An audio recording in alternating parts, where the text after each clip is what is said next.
Well, hi, and welcome to the Owatonna Today Show, your community connection since 1991. My name is Pete Connor, your show's host. Today is Wednesday, the 18th of October, and we're going to have a couple of on locations again for you today. First, we're going to be taking a trip down to the Rustique on North Cedar with its new owner, Kala Linder. And then afterwards, Leanne will be having an interview with Christopher Ingraham, who is from WAPO, which stands for the Washington Post, who is in town for the luncheon of the Southern Minnesota Initiative Foundation. So you'll want to stay tuned for both of these segments. As a reminder, we appreciate your input as to who you like to see and what you like to see here on Owatonna Today. So if you have a person that you think needs some recognition, or if you have an event that would deserve some publicity, why don't you let us know that by sending us an email at owatonnatoday@charter.net or by giving Leanne a call at 390-5751. And now we're going to take a quick break for some messages from our sponsors, and they'll be right back for a visit to the Rustique. Stay tuned. Hi, I'm Dr. Beth Giltvet. And I'm Dr. Nick Vincelli of Horizon Eye Care. We want you to see what you love and love how you see. We're proud sponsors of the Owatonna Today Show.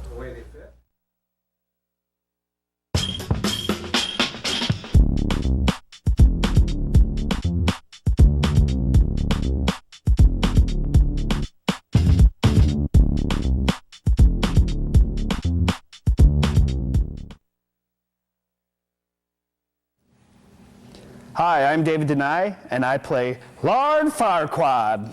And I'm Courtney Krieser, and I play Gingy in LTO's production of Shrek the Musical, directed by Sandy Hardy Hagen and sponsored by Federated Insurance. Performances of Shrek the Musical will be held Thursday through Saturday, October 19th, 20th, and 21st at 7:30 p.m., with a matinee on Sunday, October 22nd at 2 p.m. And again the following Thursday through Saturday, October 26th, 27th, and 28th at 7:30 p.m., with another matinee on Sunday, October 29th at 2 p.m.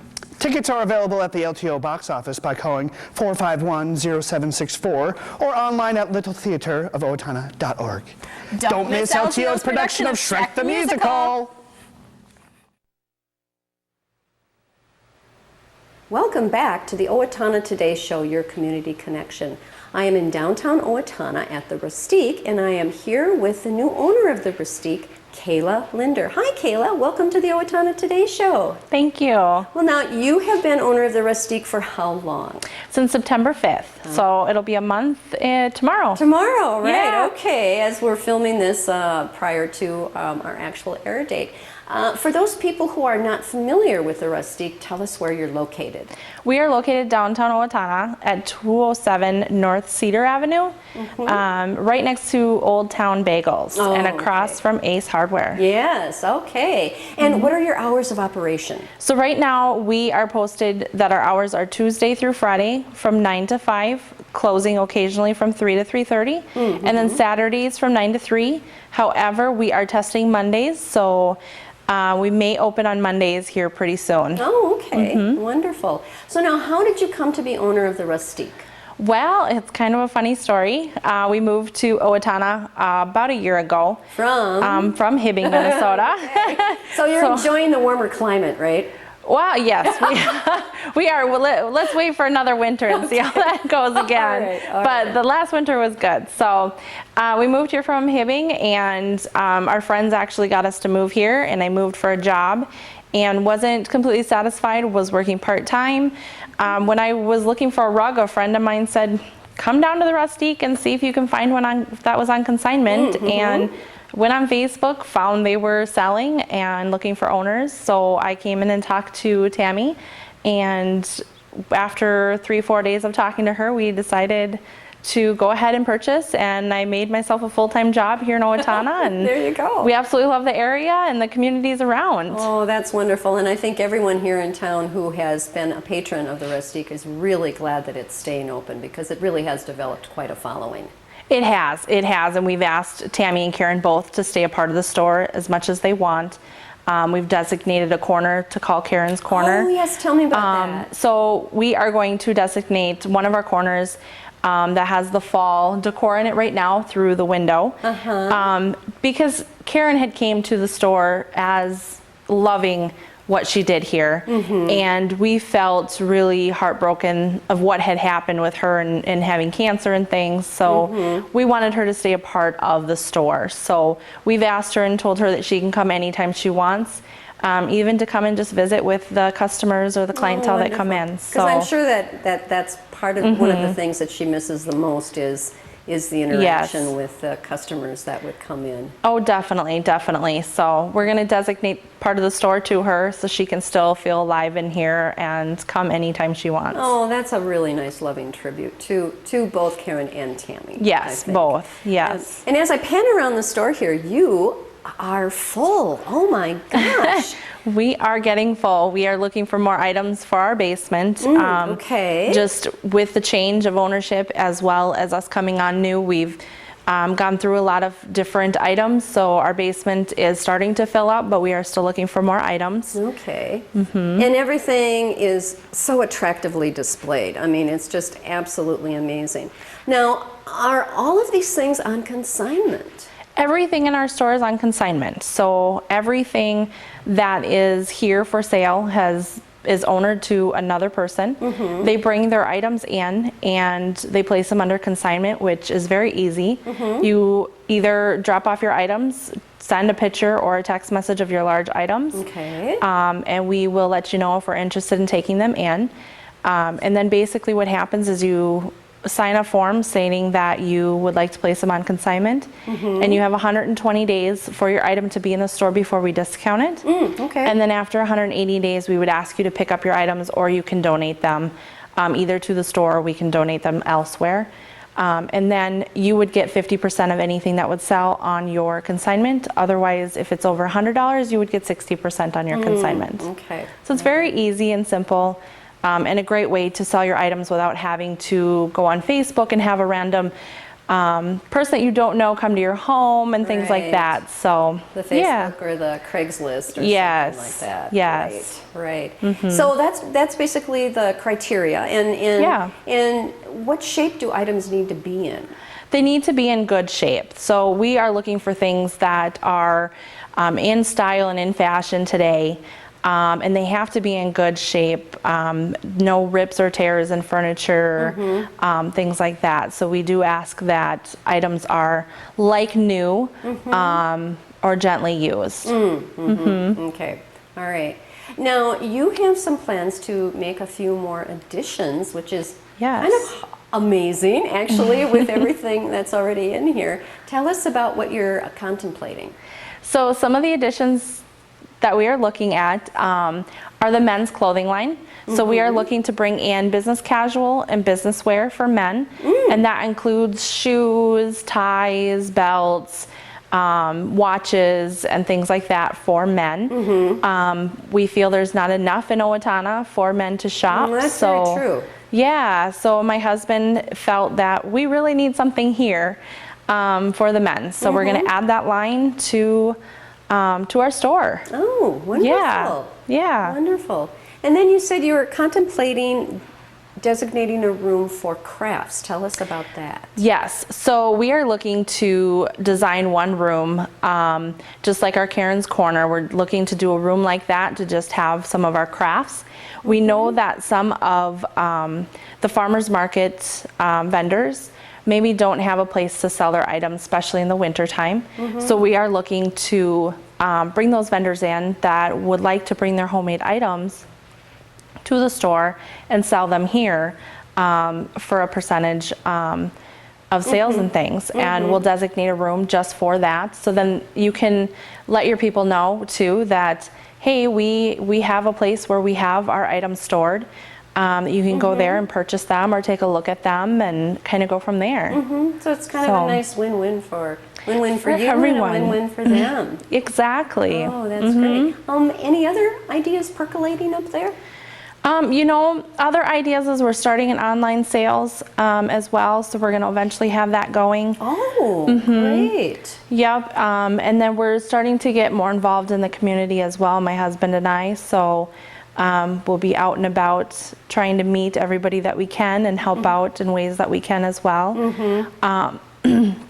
Other things that we might be adding, you know, is we're getting rid of the athletic clothes for women, and we would like to only take more of the business casual type wear Okay. for women as well, just so we can add that men's line and have room for both. Ah, okay. So, Sure. yeah. Sure.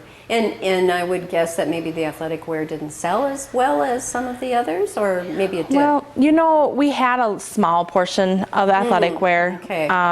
It's just, I feel that we should maybe have a little bit more of the business casual type look in here, and have little boutiques and stuff like that to kind of correspond together. We, you know, Christie's and I, we work together with things as well. She brings some of her clothing down here and, wonderful. and stuff as well. So we kind of work together on some of that, and I'd like to kind of keep that that look of the higher class look, but yet at a cheaper price. Oh, okay, at a cheaper price point. Yeah, because things are on consignment. You know, if you can't afford it elsewhere, you can come here and you can get them here, or we have deals. And another new ad is we have gift cards just in time for the holiday season. Wonderful. We have $25 and $50 gift cards available to you. So Oh, okay. Yeah. All right. So you can give that as a gift for Yep. the holiday season, and then they can Yep. come and pick out from amongst all of your really wonderful treasures here. definitely. amazed.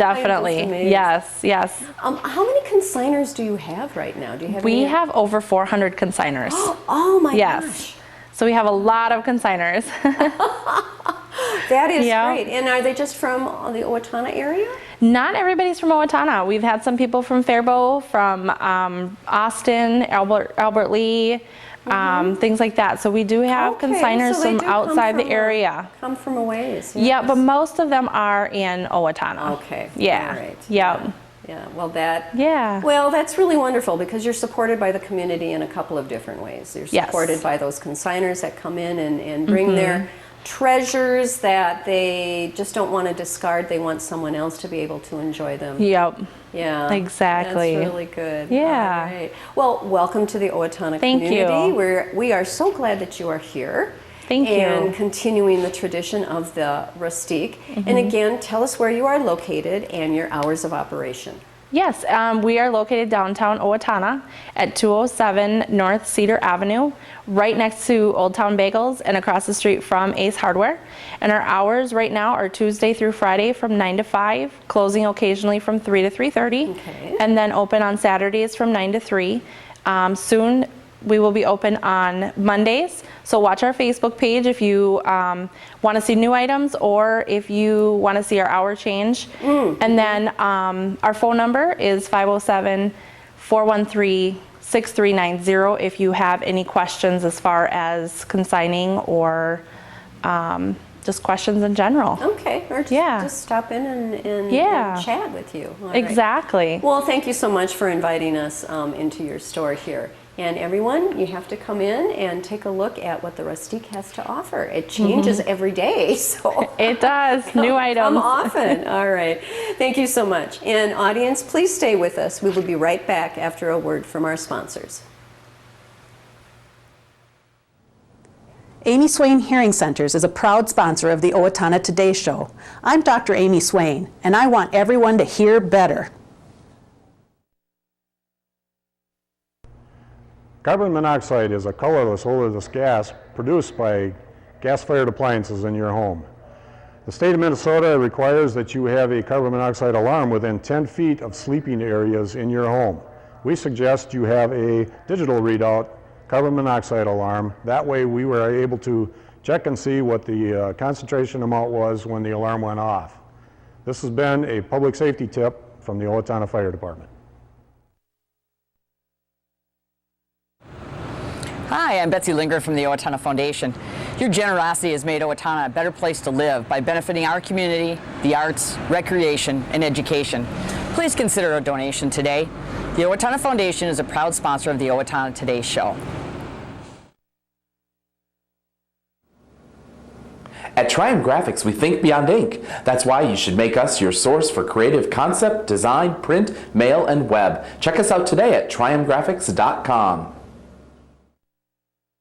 Owatonna Public Utilities, real people, real reliable, real progress. Make it find pride in our community, listening to what you say, a voice you can talk to. We're growing with you in mind in everything we do. Owatonna Public Utilities. Welcome back to the Owatonna Today Show, your community connection. And I am here with Christopher Ingraham, who is a reporter with the Washington Post. And he just finished speaking at the Southern Minnesota Initiative Foundation's annual luncheon. Christopher, welcome to the Owatonna Today Show. Hey, thanks for having me. So you have a rather unique story. And part of it is you tended to irritate about half the population of Minnesota Closer to the entire population, a couple of years ago. And anyway, so we'll get to that, but first tell us a bit about yourself and what your background is and how you came to be a reporter at the Washington Post. Sure. I grew up in upstate New York, kind of I guess it's a large town by Minnesota standards, about 13,000 people. Went off to college. My background is in data visualization and design, and in 2014 I started working at the Post. They wanted somebody who could basically take data sets and make stories and charts and maps out of them, and so that's how I ended up there, and it's that skill set that ended me in some trouble with Minnesota folks a couple years ago. Okay, so you're kind of a Poindexter with graphs and Excel spreadsheets and that kind of thing? That's a slightly cruel way of putting it. Is that? Yeah, that's correct, yeah. Okay, all right. So you started working for the Washington Post in 2014. So tell us how you kind of gathered the ire of most of the state of Minnesota. Sure. I discovered this weird little federal data set called the Natural Amenities Index, and it basically ranked every single county in the United States, there are like 3,000 plus of them, on essentially measures of natural beauty. So things like access to water, nice hills, mild summers, mild winters. And as it turns out, the place that was ranked at the absolute bottom of the entire list of all counties in the United States on this measure, in other words, the ugliest place in America, was a nice little place called Red Lake County, Minnesota, that I, of course, never heard of. So I wrote a story about this data set. I made a map of the data, and I called out Red Lake County for its last place finish. I knew nothing about it, but I just said, according to the federal government, the absolute worst place to live in America is, drumroll please, Red Lake County, Minnesota. Which we should say is up in northwestern Minnesota. Way up in northwestern. Way up there in the I tell corner. people on the East Coast that it's about 2 hours north of Fargo, and they're horrified. Okay, I thought you'd be in Canada by that time. Right. Anyway, okay, continue with your story. So I wrote the story. I kind of called out Red Lake County, and then all of a sudden I started getting a lot of very angry tweets and emails from people all over the state of Minnesota. They were upset not only A, that Red Lake County had finished last place, but B, that any place in the great state of Minnesota could finish dead last on essentially a federal beauty pageant. So got a lot of feedback, very polite but very forceful feedback about how I was wrong. And from Senator Al Franken. Yes, Senator Al Franken weighed in. He had some choice words for the Washington Post. Local media weighed in. And eventually, after a few days of this, a businessman in the town of Red Lake Falls, which is in Red Lake County, he invited me to actually come out and visit the place and to put the Post's money where my mouth was and see what I was actually writing about from on the East Coast. So were you taken aback by all of this negative reaction? I was a bit. I'm a data reporter. I do this kind of thing all the time. You write about places on various other rankings like economics or education, and as I mentioned in the talk, the state of Alabama tends to finish dead last on a lot of these things. I had never heard a peep from anybody in Alabama. And there were a lot of other places that looked not so great on this map of natural beauty as well, but I didn't hear from anything from the people in those places. So the fact that it was only Minnesota people just sending me torrents of email and social media about how wrong I was really was surprising to me. Okay, and had you ever been to Minnesota before? Never in my life. Okay, so Not once. what did you learn about this? I learned a lot when I went out to visit Red Lake County, Minnesota. Ended up just loving the place. The people there took me on a tour of the entire county, introduced me to a bunch of people. It was a real reminder for somebody who is a Poindexter like me, as you put it, who spends my entire day with my nose buried in spreadsheets. A place is greater than the sum of its data points, than the sum of its Microsoft Excel sheets. It was really a helpful reminder for me of the limitations of, there are limitations to doing journalism just by talking to people. There are also limitations to doing journalism by just looking at numbers in a spreadsheet. Okay, all right. So when you got up there, they had a band waiting for you. It was kind of crazy. This guy, Jason Brumwell, a businessman, he said, yeah, come on to the courthouse. We're going to have a couple people we want to show you around. I was like, okay. So I pull up to the courthouse, and there are like 50 TV cameras there. The mayor was there. They had dozens of people standing around, the county commissioners. They had a color guard from the local high school. That's so cool. Into a tune as soon as I got out of my car. I was like, wow, this is not what I was expecting at all.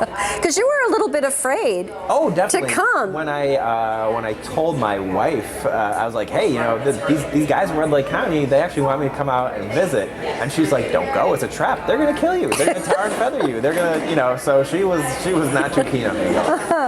All right, so segue ahead then. So you got the tour of the place. You went back to out east to Baltimore, to also Washington, to the offices.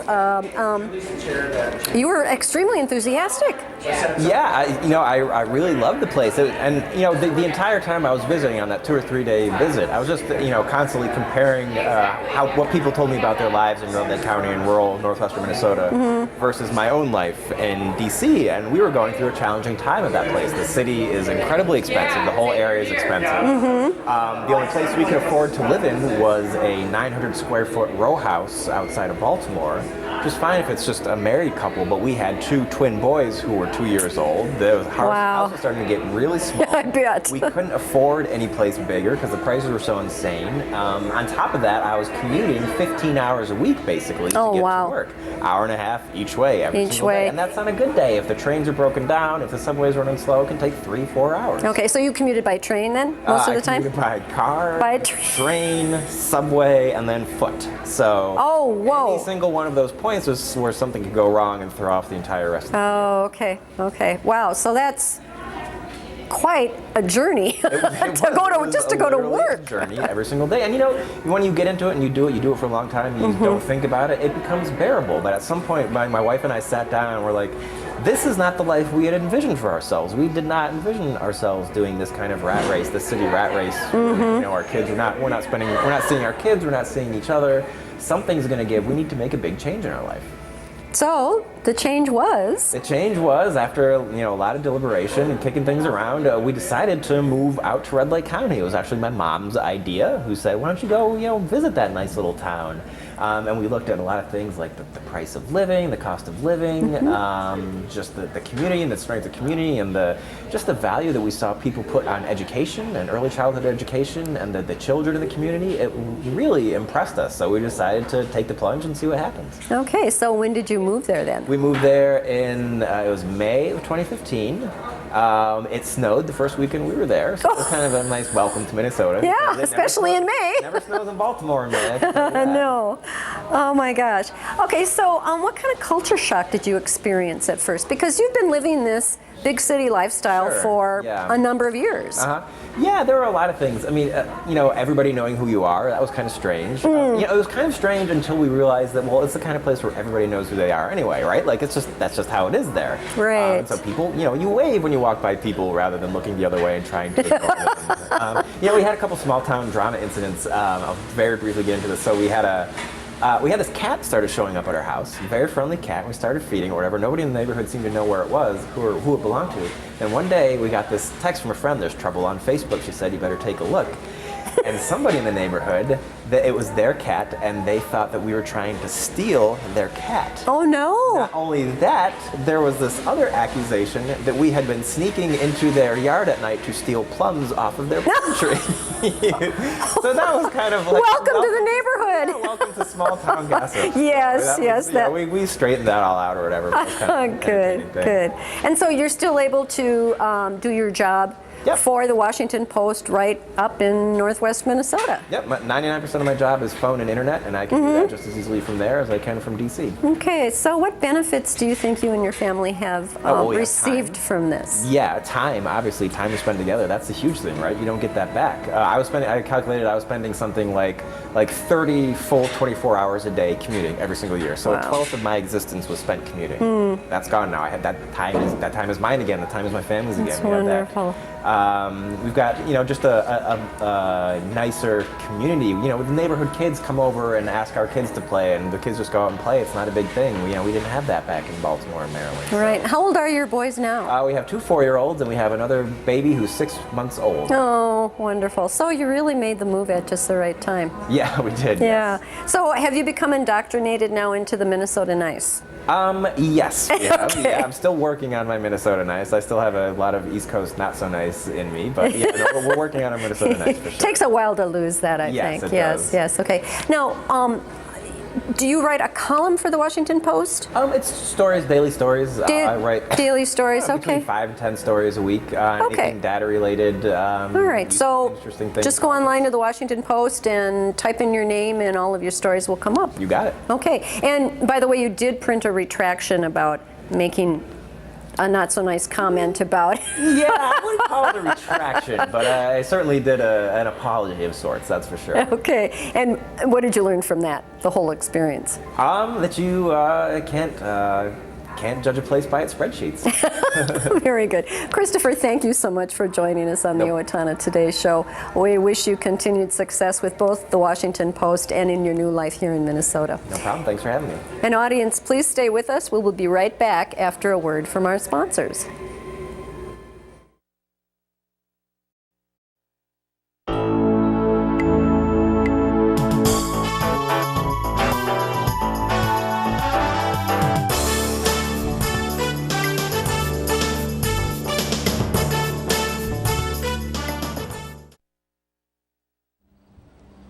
Hi, my name is Dave Efforts with TPS Insurance. We're here to handle all your insurance needs.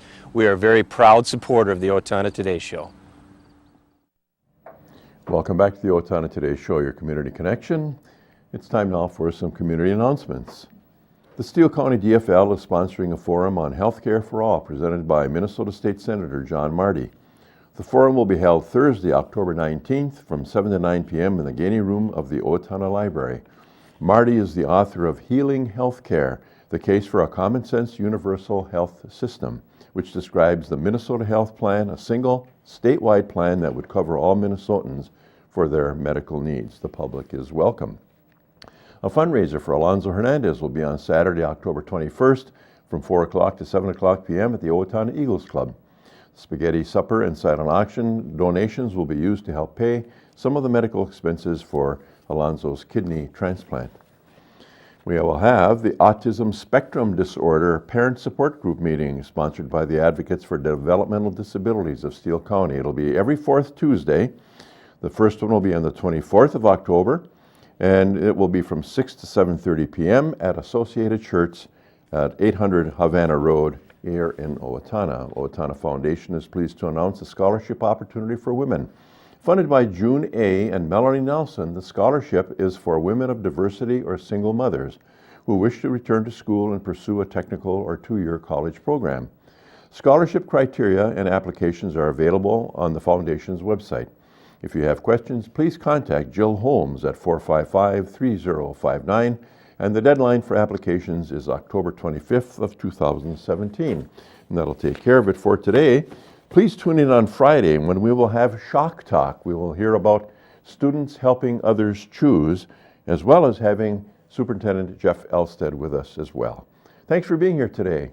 We'll see you back here on Friday.